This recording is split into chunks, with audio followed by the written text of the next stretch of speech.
look at a couple of things today that everyone should look at before they actually start swinging, getting a new person start swinging a sword. That's going to be our hit zones and what it means, what a hit means, and our rules around that. And that's going to be it today. I'll progress onto other things as different videos. So if I step forward so there's as much of me as possible.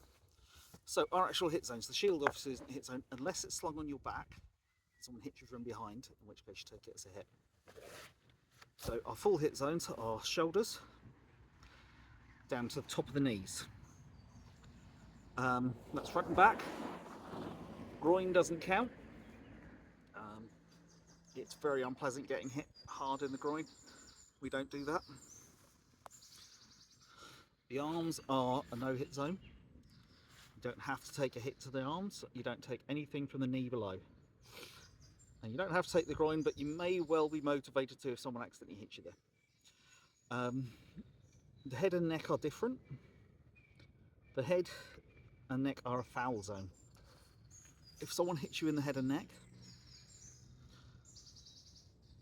you don't have to take it. Again, if it's a very bad hit to the head, if it misses your helmet and catches you, if you get, start getting concussion or a cut to the face, those are very, very serious injuries. And the person running the training session or the show needs to know about them. You need to talk to your head of combat in your group or a representative of the Hearses team, RTTC, any of those things.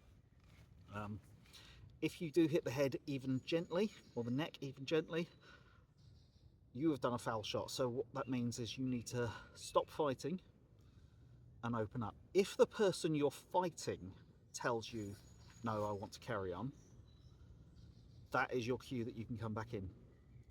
You do not start fighting unless they have made it clear they want you to. It's not your decision. You have lost, you have done a foul shot, you have lost that fight, and you need to take that damage. Okay. Hit zones, not that complicated, but you do need to know them because other sites have different hit zones, and I don't want you fighting to their rules when you're with us, and I don't want you fighting under our rules when you're with them. Okay, so what does a hit mean? So, firstly, with the spear, it means either a thrust to the body up to about here. If it's coming down there, good. If it hits you here and it's flat, again, it's not a foul shot as such, but you need to make someone aware of that, put someone in a position to deal with it, because that is a dangerous shot. We will talk to that person on your behalf, and we will make it plain that we are not happy. Okay. An axe or a sword, or a langsax, or a dagger, axe, it needs to be the cutting edge of the weapon. A flat blow to the front of the person. A flat blow is fine across the back because you don't want to risk the spine. But that shot, that to the body is not a hit. That is. Partially that's because at a distance, people can see your weapon when it's coming down like that from the side, like the audience. And partially it's because we had years of people just slapping shields really hard and trying to bend around the shield. It looked rubbish. It was rubbish. It wasn't competitive. It was just gaming the system. There's a difference between someone using a good strategy and winning and someone using just a silly move.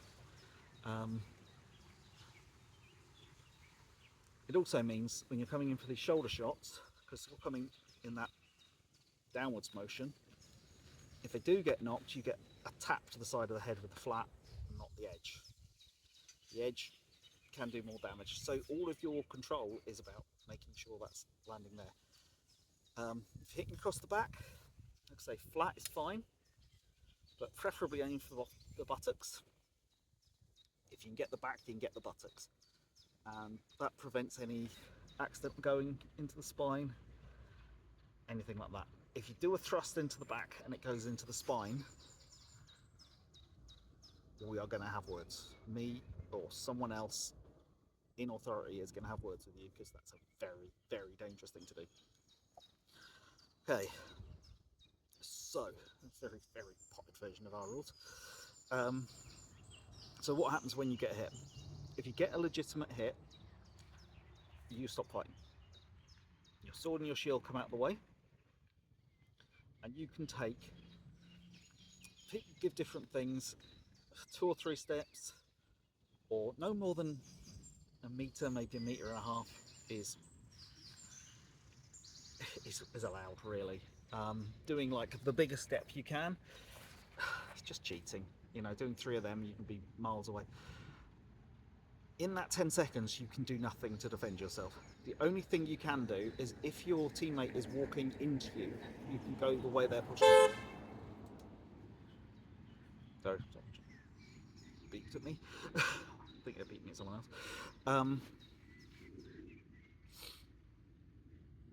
And that's only when you're being pushed. They don't have to physically make contact with you, because that gets dangerous then, because they're pushing you and they don't know who's behind you. You know, if someone on the floor behind you and they're pushing you, there's 3 times more likely to trip over and someone land on them.